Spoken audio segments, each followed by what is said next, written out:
사랑의 하나님, 오늘도 말씀 주심에 감사합니다. 오늘도 말씀 속에 하나님의 진리가 있는 줄 믿사오니 듣는 대로 하나님의 그 뜻을 헤아릴 수 있는 영권의 권능을 우리 모두에게 허락하여 주옵시고, 또한 듣는 대로 은혜가 되어질 뿐만 아니라 듣는 대로 그 말씀으로 늘 힘을 얻고 소망을 얻는 생활권이 되게 하여 주옵소서.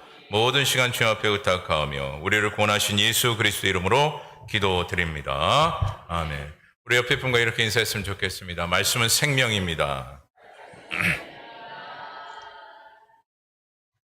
오늘도 말씀을 듣고 능력과 더불어 생명의 은혜가 저와 여러분 가운데 임하기를 간절히 소망합니다.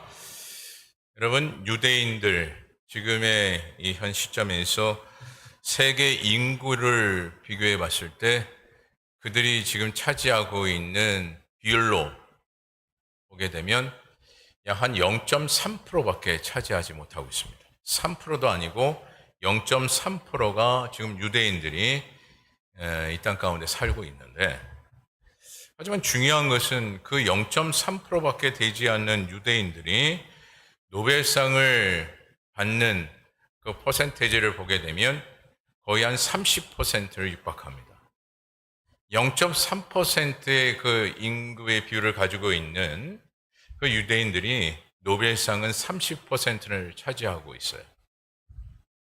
그래서 아리에테라는 사람이 이 부분을 좀 연구했는데, 유대인들은 어떻게 해서 그들에게 많은 노벨상을 받을 수 있었는가에 대한 그 부분을 연구를 했습니다. 그랬더니 유대인들은 창의성이 뛰어나다라는 그 결론을 찾게 되었어요.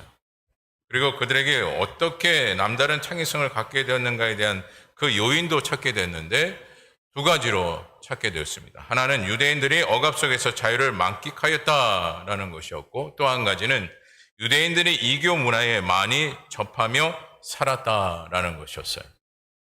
그런데 이 결과로 한 가지, 또한 한 학자가 한국을 향하여 이야기를 했는데 이런 이야기를 했습니다. 유대인들과 한국인들은 닮은 점이 많다라고 그렇게 주장을 했어요. 그 이유는 유대인들이 여러 전쟁을 통해서 억압과 학살 속에서 살아남은 것처럼 한국인들도 동일하게 일제 억압 속에서 살았던 민족이고, 또한 그 억압에서 벗어나 세계 열강들과 같이 어깨를 나란히 할 정도로 발전이 되었기 때문에 유대인들과 한국인들이 닮았다라는 것으로 주장을 했습니다. 정말 이런 주장처럼 정말 어떻게 보면 세계적으로 작은 우리나라에서 정말 세계를 함께 어깨를 나란히 하며 지금 대등하게 살아가고 있는 것 자체만 해도 참 대단하지 않습니까? 요즘 여러분 올림픽을 하고 있어요. 제가 알기로는 세계 여러 각국이 함께 참여하는 것으로 알고 있는데, 그 중에서 지금 7위를 지금 하고 있는 것으로 알고 있습니다. 여러분, 대단한 결과요. 수많은 강대국이 그렇게 있음에도 불구하고 우리보다 수많은 인구로 자리 잡고 있는 나라가 많음에도 불구하고 이 작은 나라, 작은 인구 내에서 선수들이 많은 금메달을 따서 세계적으로 7위에 올라왔다는 것은 정말 대단한 일입니다. 그런데 이 대단한 일이, 이런 대단한 이 결과를 얻을 수 있었던 것은 결국 무엇이겠습니까? 바로 희생이에요, 희생. 이제 곧 있으면 8.15 광복을 우리가 맞이하게 되는데 79주년을 맞이하게 됩니다. 이 광복을 우리가 맞이할 때마다, 광복절을 우리가 맞이할 때마다 우리는 생각해야 될 사람들이 있죠. 바로 이 억압 속에서, 그때 당시에 그 억압 속에서 수많은 사람들이 목숨을 잃었다라는 것과, 아직까지도 그 광복의 그 날로 인해서 해결되지 못했던 그 모든 일들을 우리는 잊지 못합니다. 그리고 특별히 위안부 피해를 통해서 아직까지도 씻지 못하는 아픔을 가지고 있고, 일본을 향하여 정식 사과를 받고자 계속해서 요청했음에도 불구하고 그들은 정식적인 세계 사과를 하지 못하고 있습니다. 하지만 오늘날 우리는 그와 같은 그분들의 그 희생을 통해서 이 나라가 공존을 하고 있다라는 것과 또한 이와 같이 세계를 어깨를 나란히 하며 대등하게 살아가고 있다라는 것이죠. 여러분, 그만큼 그들의 그 희생이 얼마나 위대했는가에 대한 그 부분을 우리는 꼭 기억해야 되고 잊지 말아야 하는 것입니다. 제가 예전에 순국선열이라는 그 동영상을 좀 보게 됐는데 그 가운데 윤봉길 의사에 대한 그 내용을 좀 보게 되었습니다. 이 윤봉길 의사가 했던 두 가지의 말이 아직도 제가 기억이 나는데 한 가지의 말은 이렇습니다. 나는 100년을 살기보다는 조국을 살리는 기회를 선택하겠다. 다시 한번 말씀을 드릴게요. 나는 100년을 살기보다는 조국을 살리는 기회를 선택하겠다. 철저한 희생이죠. 무엇을 위한 희생입니까? 나라를 위해서, 국민을 위한 희생을 보였던 인물이 바로 윤봉길 의사예요. 그리고 여러 가지 수많은 말들이 있지만 그의 마지막 말이 또한 기억이 남는데 그것은 이렇습니다. 내 목숨보다 내 민족을 더 소중히 여기겠다. 여러분, 오직 나라를 위해서, 국민들을 위해서 자신의 그 목숨까지도 아낌없이 내놓았던 인물이 바로 윤봉길 의사예요. 또한 이와 같이 이 희생이 있었기 때문에 오늘날 우리가 이와 같이 살 수 있는 기회를 얻었다 해도 과언이 아닙니다. 그래서 여러분, 희생은 이 윤봉길 의사를 통해서 우리가 한 가지 찾게 되는 것이라면 보상을 위한 것이 아니다 라는 한 가지와 더불어 희생은 살아남기 위한 방편이 아니었다라는 것을 보게 되는 겁니다. 특히 우리가 희생에 대해서 놓치지 말아야 할 것과 착각하지 말아야 할 것이 분명히 있습니다. 특히 우리 신앙적으로 희생에 대한 그 부분을 우리가 깊이 생각해야 되고 또 생각해야 하는데 희생에 대한 것을 우리가 당연히 여길 때가 있어요. 당연히. 주님께서는 이 땅 가운데 우리를 위해서 철저히 희생하셨습니다. 자신의 그 생명까지도 다 내놓으신 그 주님, 그분의 희생이 오늘날 우리가 당연히 여겨야 하겠습니까? 그분은 우리를 위해서 철저히 모든 것을 다 내놓으셨어요. 그런데 그와 같이 희생하신 그 예수님조차도 어떻게 하셨습니까? 우리에게 어떠한 보상을 바라고 희생을 하셨습니까? 전혀 그렇지 않습니다. 전혀 그렇지 않았어요. 철저히 예수님께서는 하나님의 그 말씀을 지켜나가는 희생적인 그 모습을 보였고 또한 자신의 그 모든 것을 철저히 우리들을 위해 희생을 베푸신 놀라운 은혜를 베풀어 주셨어요. 그런데 오늘날 우리가 그와 같은 주님의 그 희생을 당연하게 여기고 또한 그것이 아무런 가치 없이 오늘날 우리가 생각한다면 큰 착각이죠. 큰 오산입니다. 또한 이와 같은 이 희생을 우리가 받았음에도 불구하고 오늘 우리는 우리가 해야 할 영적 그 신앙과 더불어 희생에 대한 그 부분에 있어서 보상을 여러 번 요구하고 보상받기를 원하는 그 마음이 있다고 한다면 우리는 잘못돼도 또한 크게 잘못된 모습을 보이고 있는 거예요. 간혹 우리가 하나님 앞에 헌신하고 희생하며 또한 하나님의 그 사역을 감당할 때마다 어떤 보상을 또한 가지려고 하는 그 마음이 있을 때가 있습니다. 간혹 몸이 불편한다면 내가 하나님 앞에 이렇게 헌신했으니까 이렇게 희생했으니까 이 병을 고쳐주시겠지? 라는 그런 마음을 가질 때가 있어요. 이것 또한 뭡니까? 보상이에요. 또한 주의 사역을 감당하면서 잘 될 거야. 또한 내가 이거 원하는 것을 하나님께서 이루어 주실 거야. 라는 그 보상적인 그 마음을 가질 때도 있습니다. 물론 이 모든 것들이 틀린 말은 아니에요. 그럴 수 있습니다. 하지만 이러한 희생은 진짜 희생이 아니죠. 조금 빗대서 이야기한다면 가식적인 희생이에요. 여러분, 진짜 희생은요, 어떠한 조건을 두지 않습니다. 제가 수요 예배를 통해서도 잠시 이 조건에 대한 그 부분을 언급해 드린 적이 있는데, 여러분 부부가 살면서 또는 부모와 자식 간에 살면서 어떤 조건을 제시하며 희생한다고 한다면 여러분 같이 살 수 있겠습니까? 예를 들자면 이런 거예요. 내가 이렇게 희생하는 것은 나중에 재산을 물려받기 위해서고 물려주기 위해서야 라고 한다면 여러분 살겠습니까? 저는 못 살 것 같아요.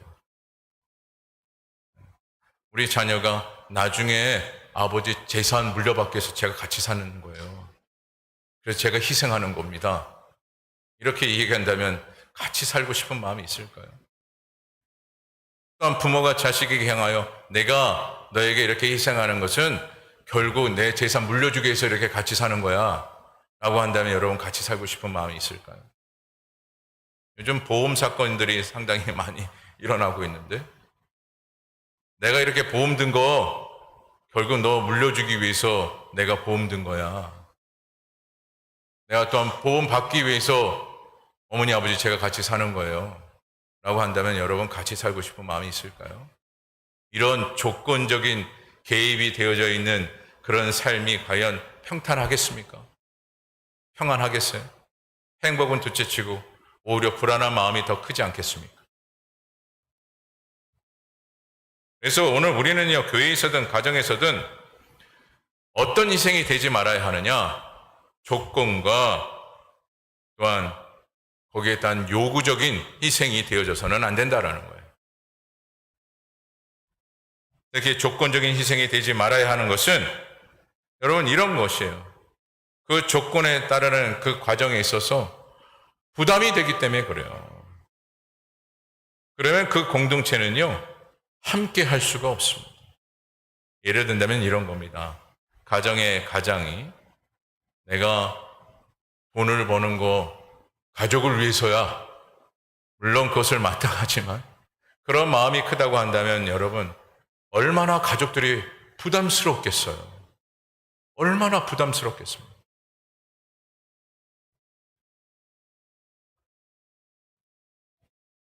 그래서 오늘날 우리에게 그 희생의 과정 가운데 필요한 것이 하나가 있습니다. 그것은 무엇이냐? 바로 관용이에요. 그래서 유대인들과 한국인들이 국가를 위해서 희생이 있었고 닮았다라고 여러분 서두에 여러분들에게 말씀을 드렸는데, 근데 한 가지 차이점이 무엇이냐? 분명히 닮았는데 유대인들은 세계적으로 노벨상을 몇 퍼센트 차지했다고요? 30% 차지했어요. 하지만 우리나라에서는 단 한 사람도 없다고 해도 틀린 말이 아닙니다. 물론 김대중 대통령이 평화 노벨상을 받긴 하였으나 영구적인 그런 부분에 있어서 노벨상을 받은 적은 한 번도 없습니다. 그렇다면 이 차이가 무엇인가 보았더니 그것은 무엇이냐면 유대인들은 한국인과 다르게 관용성을 가지고 있었다. 다시 말해 유대인들에게는 무엇이 있었다고요? 바로 관용성을 가지고 있었다라는 것이에요.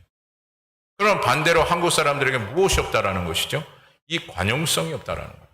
물론 아예 배제됐다라고 볼 수는 없지만 그만큼 유대인들보다는 관용성이 없다라는 것을 보게 되는 겁니다. 즉 유대인들은 만장일치라는 것이 없지만 한국 사람들은 무엇을 좋아하느냐? 이 만장일치를 좋아한다라는 거예요. 항상 만장일치. 이것을 외친대요. 또한 유대인들은 타인의 의견을 존중하고 포용하지만 한국 사람들은 포용하지 않는다라는 것이 문제라고 합니다. 결국 유대인들의 창의성은 관용을 베푸는 것의 삶의 중심이 되어서 많은 노벨상을 받게 되었지만 한국 사람은 그렇지 않다라는 거예요. 여러분 특별히 믿음에 있어서도 이 관용성이 매우 중요합니다. 그래서 여러분 요한복음 8장 31절에서 32절의 말씀에 보면 이렇게 말씀을 해요.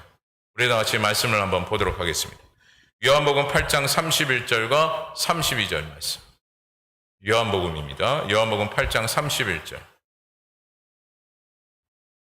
제가 한번 그냥 읽어 드릴게요. 화면이 지금 안 띄워지고 있는데.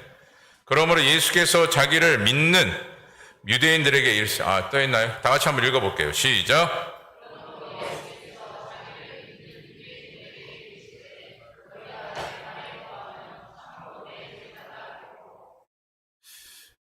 다음에요. 32절. 네, 다 같이 읽어봅니다. 시작.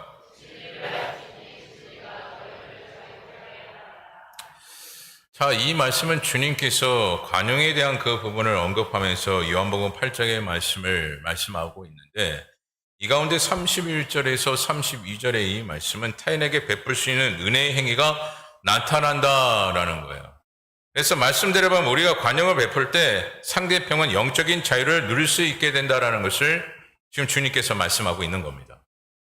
근데 중요한 것은 상대방에게 영적인 자유와 은혜를 주기 위해서는 우리 자신이 주의 말씀에 거할 때 가능하다는 거예요. 어디에 거할 때요? 말씀에 거할 때 가능하다는 거예요.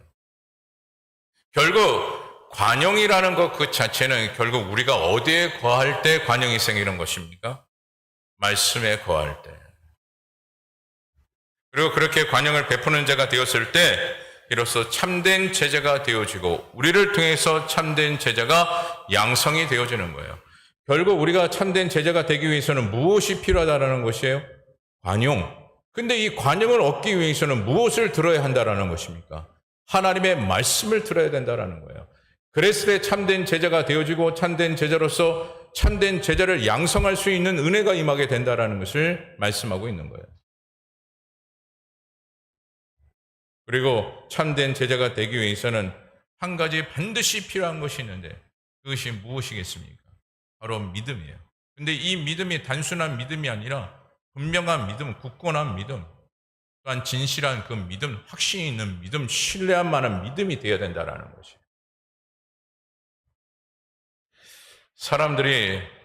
세상 사람들이 이런 이야기를 많이 합니다. 없다, 없다, 없다. 요즘 특별히 나는 왜 집이 없을까? 나는 집이 없다. 물론 지금 집을 갖고 계신 분들은 그런 소리를 안 하시겠는데 요즘 젊은이들을 보면 집 한 채 사기가 매우 어렵습니다. 부모의 도움을 받지 않는 한 본인 스스로가 집을 산다라는 것이 매우 어려운 것이 지금의 현실이에요. 그래서 왜 집이 없을까? 늘 고민하며 그렇게 살아가고 또한 때로는 또 어떤 분들은 나는 왜 차가 없을까? 라고 그렇게 고민하면서 사시는 분들이 있고 또한 특별히 또한 나는 왜 옷이 없을까? 라고 그렇게 고민하면서 또한 사시는 분들이 있어요. 근데 이게 옷이 없다는 저번에도 한번 제가 말씀을 드린 것 같은데 우리 여성분들은 분명히 농에 이렇게 옷이 가득 찼음에도 불구하고 분명히 봄, 여름, 가을, 겨울 옷이 분명히 가득 찼음에도 불구하고 옷이 없네 라고 이렇게 얘기하시는 분들이 있습니다. 왜 그런지는 저는 모르겠습니다. 하지만 옷이 없네 자꾸 그렇게 얘기하시는 분들이 있어요. 그리고 먹을 것이 없다. 저도 좀 이 부분에서 또 이해가 안 가는 게 뭐냐면 분명히 냉장고에 먹을 것이 있는데 먹을 것이 없대요. 그리고 밖에 나가면 식당이 쭉 질비하게 있음에도 불구하고 먹을 것이 없네 라고 이야기합니다. 또 왜 그런지는 명확하게 모르겠으나 하여튼 많은 사람들이 자꾸 없다 없다 없다 하면서 이렇게 한탄하면서 삶을 살아가는데 그 한탄에 대한 그 부분에 있어서 여러 가지 많은 의미가 있겠으나 결론적으로 조금 봤을 때는 무엇이냐? 결국 뭐가 없느냐? 돈이 없는 거예요. 돈이 없기 때문에 없다, 없다, 나는 없다 라고 그렇게 살아가는 겁니다. 이것을 여러분 우리 믿음의 사람 신앙생활에 좀 도입하면 분명히 예배를 드리고 예수 그리스도를 믿고 말씀을 보며 기도했음에도 불구하고 자꾸 없다 없다 없다라고 외치는 분들이 종종 있어요. 기쁨이 없다, 평안이 없다, 감사가 없다, 심지어 구원의 확신이 없다라고까지 그렇게 말씀하신 분들이 있습니다. 여러분 이렇게 또한 신앙생활하면서 없다 없다 없다라고 지금 이야기하고 있는 것은 무엇으로 우리는 간주됩니까? 결국 믿음이 없다 라는 거예요. 근데 여러분 그것을 아셔야 합니다. 우리에게 믿음이 없다라는 것은 결국 무엇이 없는 것과 다를 바가 없느냐? 소망이 없고 더 나아가 생명이 없는 거예요. 그래서 우리가 믿음을 소유해야 하는데 이 믿음을 우리가 갖고 싶다고 해서 그래서 얻어지는 것이 아니라 하나님의 그 말씀 안에 우리는 믿음을 소유하는 자가 되어져야 합니다. 그 첫째로 무조건 들어야 한다라는 거예요. 무조건 들어야 한다. 그 말씀이 오늘 본문 17절의 말씀을 통해서 우리에게 가르치고 있는데 우리 본문 17절 말씀 우리 다 같이 한번 읽어보도록 하겠습니다. 시작!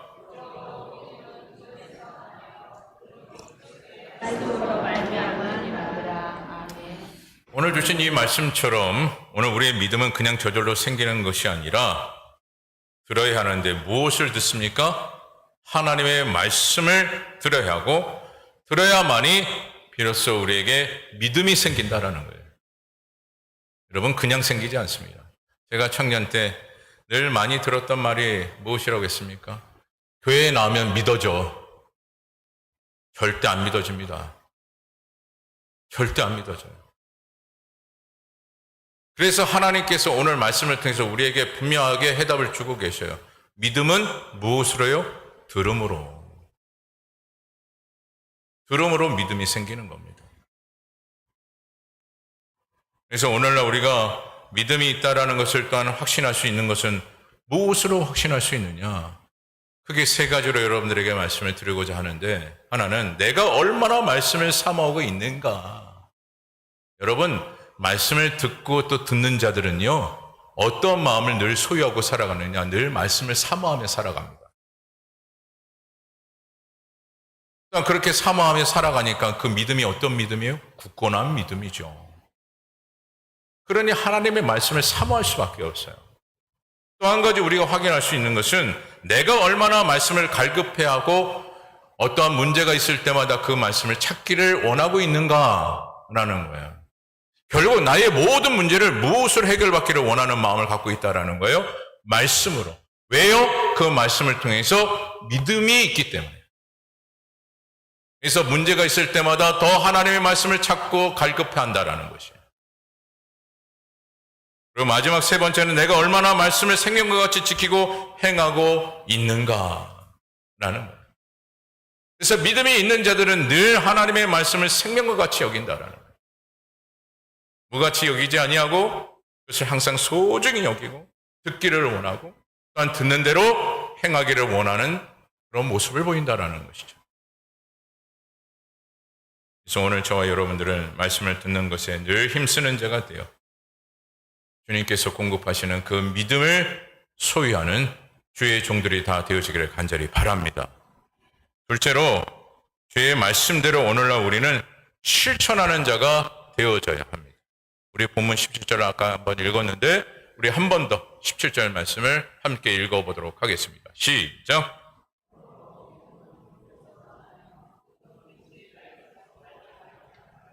아멘. 오늘 본문 17절의 이 말씀에서 우리에게 주시는 말씀은 믿음이란 무엇이냐라는 이 질문과 함께 믿음은 들음에서 난다라는 것을 분명하게 말씀하고 있고 믿음에 대한 해답을 우리에게 주고 계셔요. 여러분, 세상에는 참 여러 가지 많은 말들이 분명히 있습니다. 자, 그 말들 중에서 또한 가만히 보게 되면 참 좋은 소리 많아요. 참 그리고 또 우리 생활 가운데 유익한 말들이 상당히 많습니다. 하지만 그 수많은 유익과 또한 좋은 소리를 우리가 듣는다 하더라도 그 모든 좋은 소리는 오늘날 우리의 영원한 생명을 얻지 못합니다. 우리에게 영원한 생명을 부여해 주시는 것은 오직 하나님의 말씀밖에 없는 줄 믿습니다. 그래서 오늘 우리는 하나님의 말씀 듣기를 즐겨하는 자가 되어져야 하는 거죠. 세상에 수많은 소리가 있지만 그 수많은 소리 가운데 오직 내 생명을 영원한 생명으로 연장시켜 주시는 것은 하나님의 말씀밖에 없기 때문에. 그래서 오늘 우리는요, 들어도 오직 하나님의 말씀을 듣는 자가 되어져야 하고, 그 말씀의 소리를 늘 우리의 마음 가운데 가득 담아야 할 뿐만 아니라 하나님께서 우리에게 말씀하신 그 말씀처럼 늘 하나님의 말씀을 새기고 또 새기는 자가 되어져야 한다는 거예요. 잊지 않기 위해서. 또한 그 모든 말씀을 그대로 이행하는 자가 되기 위해서 우리는 그 말씀을 듣고 또한 마음에 새기는 자가 되어져야 하는 것입니다. 많은 사람들은 어떻습니까? 늘 좋은 소리를 듣기를 원하죠. 근데 참으로 특이한 것은 아무리 좋은 소리도 나에게 맞지 않으면 뒤돌아서고 들으려 하지 않는다라는 것이에요. 그렇다고 성도들도 말씀을 들을 때 모든 말씀을 듣기를 원하느냐? 그렇지 않은 것을 종종 보게 됩니다. 골라 듣는 분들이 종종 있어요. 특별히 이 한국 사회에 저는 개인적으로 목회자 입장에서 문제라고 좀 보는데 자꾸 축복에만 메말라 하고 축복의 메시지가 더 강조되는 강단권의 모습을 볼 때마다 좀 안타까움을 저는 좀 갖습니다.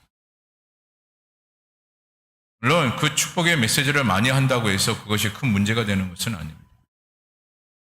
하지만 하나님께서 징계를 내리시고 거기에 잘못된 그 부분들을 하나하나 말씀하신 그 부분에 있어서 우리가 명확하게 깨닫는 것이 더 중요하고 그 같은 깨달음을 통해서 영적인 성장이 더 이루어지는 거예요. 물론 축복의 메시지가 성장에 이르지 않는다라는 것은 아닙니다. 하지만 성장의 궤도는 오늘날 우리가 하나님의 말씀을 바르게 깨닫고 이해하고 또한 우리의 모든 잘못됨을 하나하나 고쳐 나갔을 때 비로소 성장에 이르는 궤도가 높아지게 되어져 있는 거예요.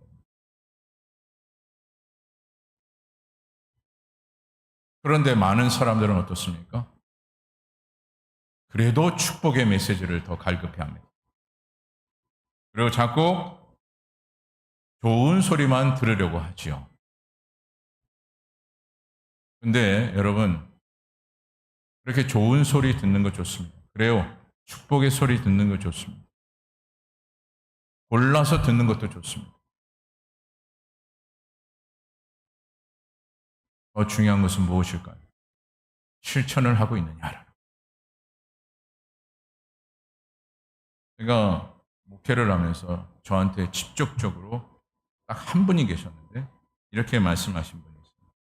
목사님, 누구누구 목사님처럼 그렇게 좀 설교를 해보세요. 라고 얘기하신 적이 있어요. 제가 웃으면서 그분에게 그렇게 얘기했습니다. 딱 5년 전 얘기예요. 제가 그랬어요. 저는 그 목사님처럼 그렇게 설교 못합니다. 라고 했어요. 그래서 그분에게 이렇게 말씀을 드렸습니다. 그 말씀 설교 참 좋죠. 그분 설교 들으시면 돼요. 라고 말씀드렸고 그리고 제가 목회자 입장에서 가르쳐야 하기에 오늘 주신 이 말씀처럼 그 말씀 꼭 들으시고 꼭 실천하세요. 라고 말씀드렸습니다.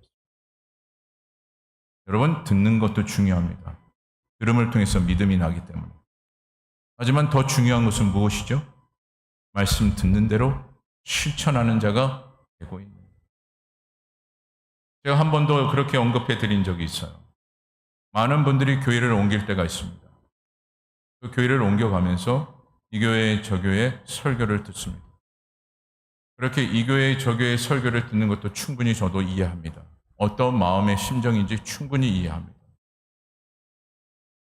하지만 여러분, 그 좋은 말씀 듣기 위해서 이 교회 저 교회 가면서 선택하고 선택을 하지만 더 중요한 것은 무엇입니까? 그 좋은 말씀 듣고 내가 실천을 얼마만큼 하고 있는가? 이것이 더 중요한 것 아니겠어요? 수많은 소리를 들어도 실천하지 않으면 아무것도 아닙니다. 여러분, 그래서 성경 66권의 생명과 같은 이 말씀, 능력의 이 말씀을 우리가 듣고 또 들어도 실천하지 않으면 이 성경 66권의 이 말씀은 세상의 소설과 다를 바가 없는 거예요. 그래서 오늘날 우리가 말씀을 듣고 실천하는 것이 중요하고 또 중요한 것입니다. 그러므로 오늘 저와 여러분들은 말씀을 듣는 대로 내 기준에 따라 말씀을 보는 자가 아니라 하나님의 그 뜻하심을 바르게 알고자 하나님의 기준에 맞추어 말씀을 듣는 대로 실천하고 또 실천에 이르는 주의 백성된 저와 여러분 되어지기를 간절히 소망합니다. 그리고 여러분, 특별히 말씀을 내 기준에서 하고 안 하고 하는 그런 모습을 보이면 보일수록요, 무엇이 나타나지 않느냐? 선행이 나타나지 않습니다. 내 기준에 있어서. 하지만 오늘 저와 여러분들은 하나님의 말씀에 무조건 그 말씀을 따라가기를 소망하고 순종하는 자가 되어 여러분이 가는 곳곳마다 선행이 이루어지기를 간절히 또한 소망합니다. 마지막 셋째로 우리가 들었다면 실천하고 실천을 해왔다면 우리는 변화가 되어야 한다라는 거예요. 그럼 민수기 11장 4절의 말씀에 보면 이렇게 말씀을 합니다. 민수기 11장 4절 말씀을 한번 띄워주시죠. 우리 다 같이 한번 읽어봅니다. 시작.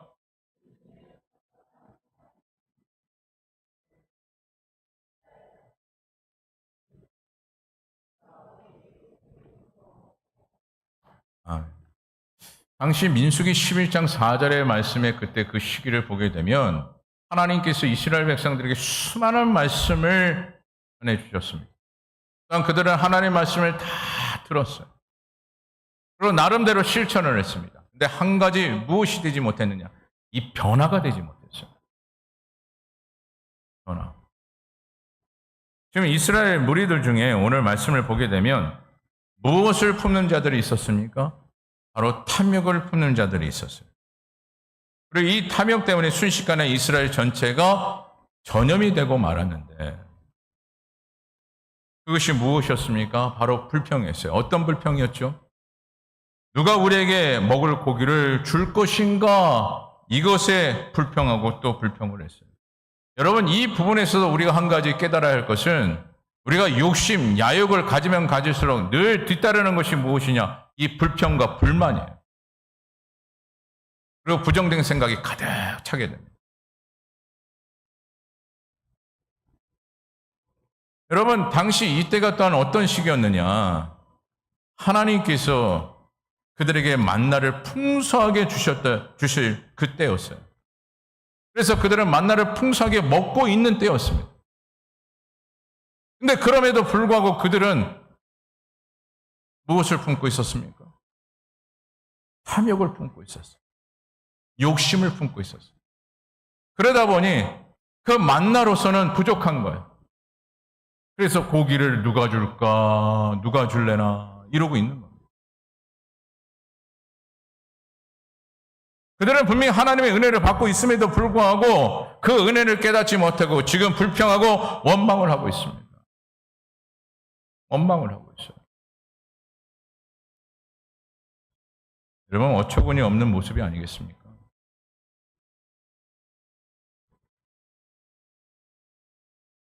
제가 종종 가정에 대한 그 부분을 자주 언급을 하는데, 여러분, 자녀들이 부모에 대한 그 헌신과 노력, 애씀, 거기에 대해서 인정까지는 바라지 않아도 좀 생각하기를 바라는 마음이 있지 않겠어요? 근데 전혀 생각하지 않고 오히려 자녀들이 엄마 내가 이걸 원했잖아. 아버지 제가 이걸 원했잖아요. 왜 이건 안 주세요? 참 답답한 분이시네. 이렇게 여러분 한다고 생각하면 여러분 어떤 마음이 드시겠습니까? 어처구니가 없죠.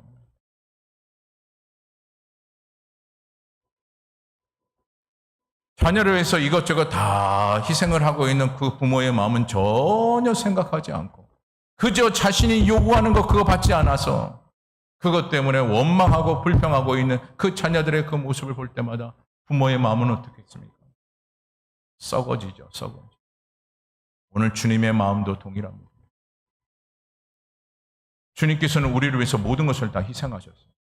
독생자 예수 그리스도, 그분을 우리에게 아낌없이 바쳐주시는 그 하나님의 귀한 은혜를 우리는 받고 있습니다.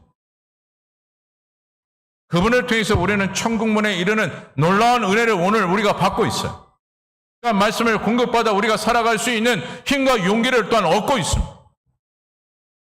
그런데 그럼에도 불구하고 이와 같은 이 엄청난 은혜를 우리가 받고 있음에도 불구하고 내가 받고자 원하는 것을 받지 못하여서 거기에 대해서 원망하고 불평하고 있다면 어처구니 없는 이스라엘 백성들과 다를 바가 없는 것이죠.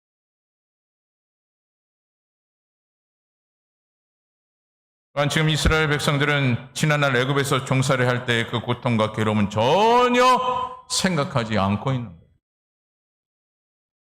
이제 먹고 살만하니까 생선도 먹고 싶고 고기도 먹고 싶고 과일도 먹고 싶고, 또한 고기만 먹다 보니 살이 좀 찌니까 채소도 먹고 싶고, 이런 마음들이 지금 이스라엘 백성들의 마음 가운데 가득 차고 있습니다. 근데 무엇 때문에요? 무엇 때문에? 그들의 그 야욕이 그의 마음 가운데 있었기 때문에. 근데 그 야욕을 갖는 것은 결국 뭐예요? 하나님의 말씀을 실천했는데 실천에 대한 그 변화가 그들에게 없었기 때문에 그렇습니다. 오늘 우리도 그렇습니다. 하나님의 말씀으로 오늘 우리에게 감격의 은혜를 주셨는데 그 감격의 은혜가 뭡니까? 구원의 감격의 은혜를 우리에게 주셨어요. 그리고 말씀을 통해서 은혜의 자리로 지금도 우리를 이끄시고 인도해 주고 계시는 분이 주님이셔요. 그런데 말씀을 듣는 것을 우리가 힘들어하고 또 말씀대로 실천하는 것에 불평을 한다면 오늘 이스라엘 백성들처럼 무엇을 생각하지 못하는 자와 다를 바가 없느냐? 가나안 땅, 그 가나안 땅을 생각하지 못하고 가나안 땅에 들어가지 못하는 어리석음을 보이게 되고, 더 나아가 광야 생활 40년의 그 기간 동안 왜 하나님께서 이렇게 하셨는가에 대한 그저 고민 속에서 살아갈 수밖에 없는 겁니다. 결국 무엇을 놓치며 살아가는 인생이 되고 맙니까? 변화가 없으면 주님의 축복을 놓치며 살아가는 것이에요. 그리고 말씀으로 살아갈 우리들이 말씀을 들으지 않고 말씀대로 순종하지 않는다면 어떤 소리를 우리는 들을 수밖에 없느냐? 세속의 소리를 들을 수밖에 없습니다. 세속의 소리. 그리고 세속의 그 소리에 즐거워할 수밖에 없습니다. 네, 여러분 그것을 또 하나 아셔야 합니다. 우리가 말씀을 듣지 않고 세상의 소리, 이 세속의 소리를 듣고 또 듣는 자가 되어지고 즐겨하는 자가 되어지면요, 오늘날 나의 모든 판단과 생각들이 고집스러운 생각과 판단이 되어진다라는 거예요. 그래서 우리가 믿음이 있고 예배를 드리고 직분이 있어도 말씀을 읽지 않고 말씀을 듣지 않으면 실천하지 않아야 할 뿐만 아니라 항상 나타나는 그 반응이 무엇이냐? 교만이 드러나게 되어져 있어요. 어떤 교만일까요? 영적인 교만, 신앙의 교만이 드러나게 되어져 있습니다. 그리고 자신의 자시욕을 드러냅니다. 내가 어떻게 했는데? 내가 어떻게 했는데? 지금까지 내가 어떻게 했는데? 그리고 이와 같은 이 모습을, 즉 신앙의 교만, 영적인 교만을 가진 자들은요, 항상 두 가지가 없습니다. 아니, 세 가지가 없습니다. 그 세 가지가 뭔지 아십니까? 기쁨이 없고, 감사가 없고, 더 나아가 영광이 없어요. 오히려 여러분, 엉뚱한 생각으로 주의를 가로막는 무엇이 되느냐? 걸림돌이 되고 맙니다. 신앙의 교만에 이르는 자들은. 그래서 주의 색을 막고 또 막아버려요. 하지만 이와 같이 걸림돌이 되는 그의 마지막 끝자락에는 무엇이 남게 되는지 아십니까? 바로 후회예요.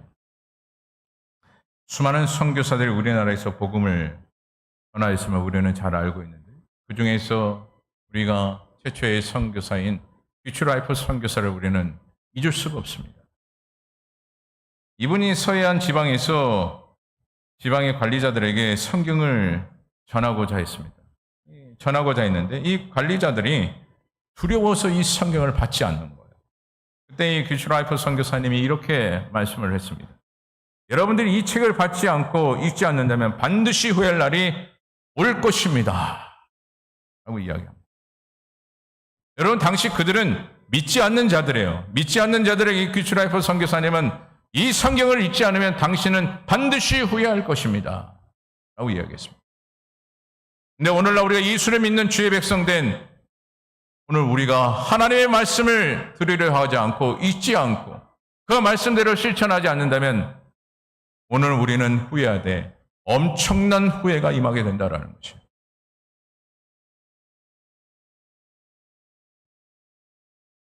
여러분 이것을 꼭 기억하셔야 합니다. 반드시 우리에게는 후회가 오게 됩니다. 그래서 계시록 2장 7절에 보면 이렇게 말씀을 합니다. 우리 계시록 2장 7절 말씀 한번 띄워주시죠. 계시록 2장 7절 말씀. 네, 다 같이 한번 읽어보도록 하겠습니다. 시작. 귀 있는 자는 성령이 교회들에게 하시는 말씀을 들을지어다. 이는 그에게는 내가 하늘의 나원에 있는 생명나무의 열매를 주어 먹게 하리라. 이 말씀의 가장 중요점의 말씀이라고 한다면 들을 귀 있는 자는 들을지어다. 성령이 교회에게 하시는 말씀을 들을지어다 라고 했어요. 여기서 특별히 들을 귀 있는 자들이라는 것은 이렇게 해석을 해요. 영적으로 귀가 열리고 마음문이 열려서 하나님의 말씀을 진정으로 삼하는 사람, 이것을 뜻하고 있는 겁니다. 그래서 하나님의 말씀을 듣는 것을 여러분 취미생활이나 그저 나의 문화생활 정도로 그러니까 말씀을 듣는 것, 나중에 교회 가서 주일날 말씀 들으면 되지. 뭘 평일날까지 성경을 뒤적거리면서 말씀을 읽어야 하나. 평일날 읽는 거는 목사님만 읽어도 충분하네.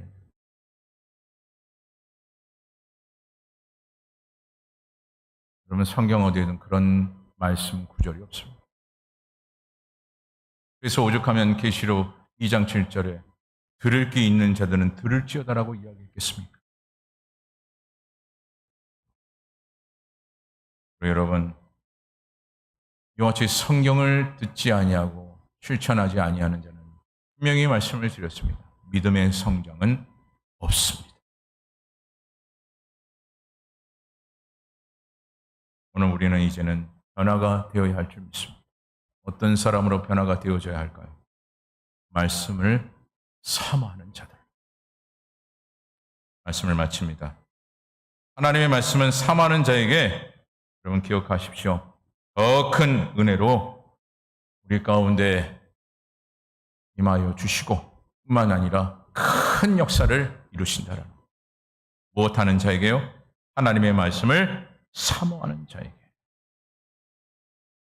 그래서 말씀이 내 안에서 지금 당장은 변화되지 않고 달라지지 않아도 내가 하나님의 말씀을 늘 가까이 오고 그 말씀을 언제나 사모하고 말씀을 붙잡고 살아갈 때요, 하나님은 우리에게 큰 믿음과 더불어 능력의 권세를 허락하시는 줄 믿습니다. 믿으십니까? 그리고 여러분 기억하십시오. 세상 어떤 것도 감당하고 승리케 하시는 것은요, 하나님의 말씀이라는 것을. 근데 이 말씀을 멀리 하시고자 원하십니까? 나중에 들어도 돼.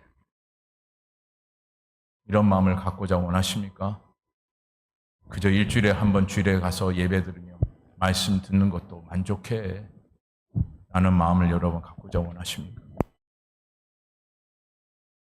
오늘 저와 여러분 모두는 하나님의 말씀을 생명처럼 붙잡고 늘 하나님의 말씀을 한평생 붙잡고 살아가는 주의 종들이 되어 어떤 문제든 말씀으로 해결받는 인생이요, 또한 어디에든 승리의 역사를 이룰 수 있는 주의 백성 된 저와 여러분 되어지기를 간절히 주님의 이름으로 축원합니다. 오늘도 말씀을 생각하면서 우리 함께 찬양했으면 좋겠습니다.